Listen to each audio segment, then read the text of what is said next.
Holiday, and I'm probably the oldest volunteer you have in the house.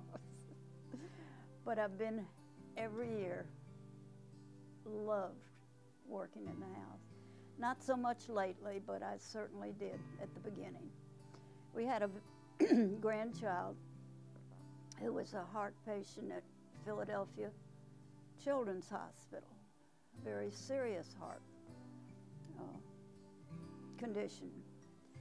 And Pope and I went up and spent many a night up there on a little cot beside the crib.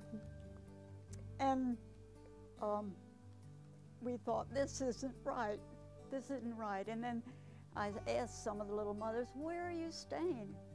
And they said, a Ronald McDonald house.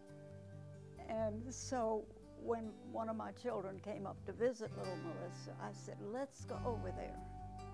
And we went over there, and it was a big old-fashioned house with mahogany staircase. I never saw anything like that.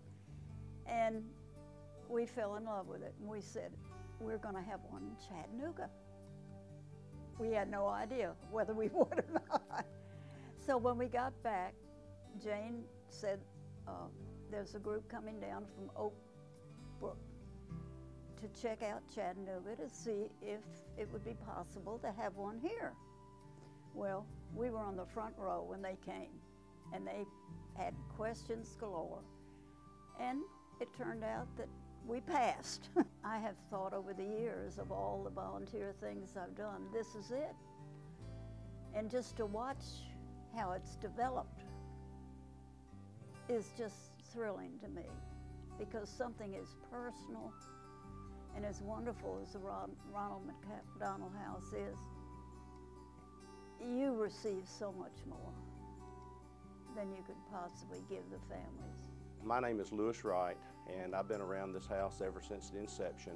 I was honored to serve as 6 years as president, and I'd like to tell you about two of my favorite memories. And the first one is when we were trying to get the house started. We were trying to raise funds. We didn't have any place to point and call home, and we finally got the lot that this house sits on now, and we were able to put a sign on it that said future home of the Ronald McDonald House. And that gave us a place to point to in trying to raise funds. But that's not my favorite story. My favorite story is when we finally got that going enough that we could start construction. And I have a scene, a memory, that this actually happened on a Saturday afternoon when we had started construction, and the concrete slab was poured, and it was pouring down rain on a Saturday afternoon, and the local plumbers group, who did everything for us for free, were standing out there. Some of them were standing holding umbrellas, and the others were on their knees welding, soldering, and doing all the things that plumbers do. And they were doing that in the rain on a Sunday afternoon, taking turns holding the umbrella for each other. And that's just a great volunteer moment, and it really says a lot about how this house came up from the ground to what it is today, is because of volunteer effort like those. And I think that just paints a perfect picture of the volunteers that serve here and what it means and how giving they are.